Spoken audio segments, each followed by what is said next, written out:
Hope you all have a good day. In previous class, we learned about the French society during late 18th century. We briefly learned about the Bourbon king in France, the society of estates, and the situation of third estate people. In today's class, we will see the following topic: the struggle to survive and the growing middle class envisages an end to privilege. So, let's go into the first topic, that is struggle to survive.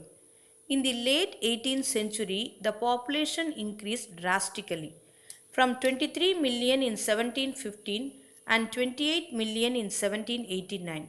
So, we must understand, since the population increased, there are more people. Therefore, the demand for food grains increased.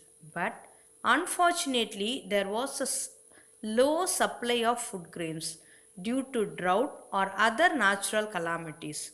So, the production was not very high, and according to economics of supply and demand, it states that if the demand has increased and the supply is low, the price of the food will inevitably increase. So, in the late 18th century in France, the demand of food grains increased with a low supply of grains.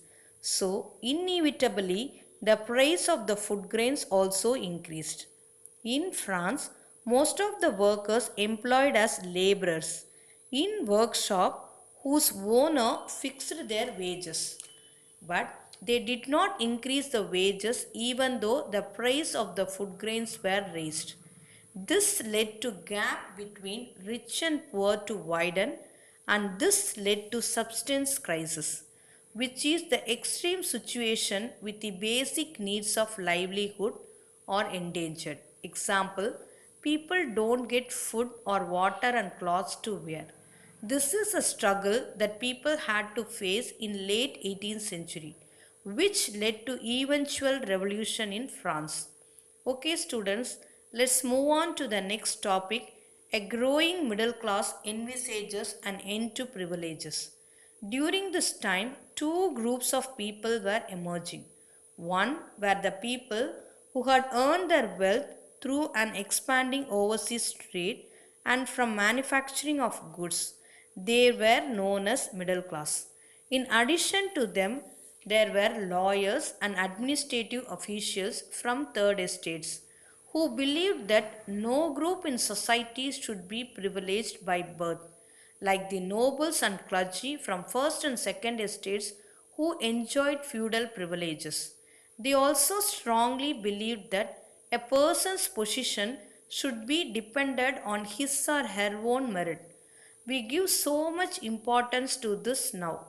We have understood through the times that a person's position should not be dependent on his or her birth privilege, but rather on what they are able to produce or what they are capable of contributing to the society.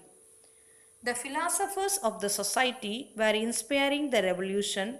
Their ideas were based on freedom and equal laws and opportunities for all. So, in addition to the businessman, educated classes, there were these philosophers who were changing and inspiring the revolution.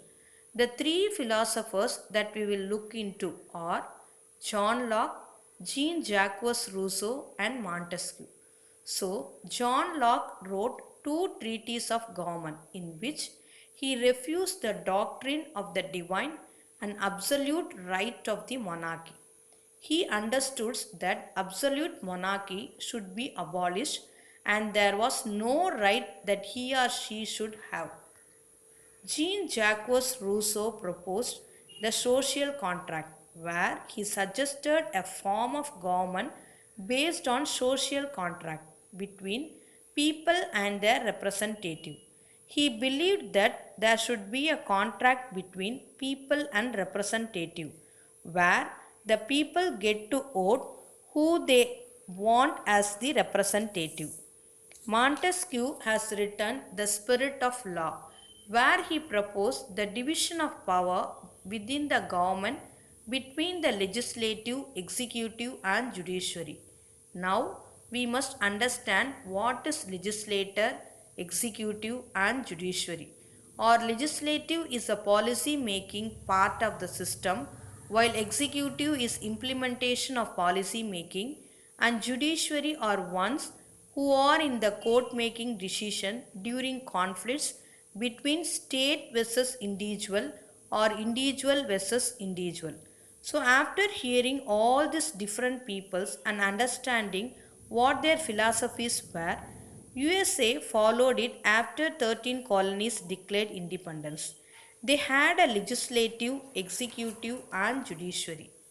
The ideas of philosophers and the news on imposition of taxes and everything else happening in the France spread like a wildfire through saloons, coffee houses, newspapers, books, and read aloud in group for people who are all illiterate.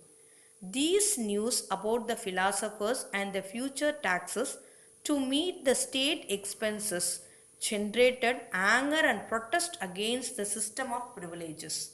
Okay, students, that's all for today's class.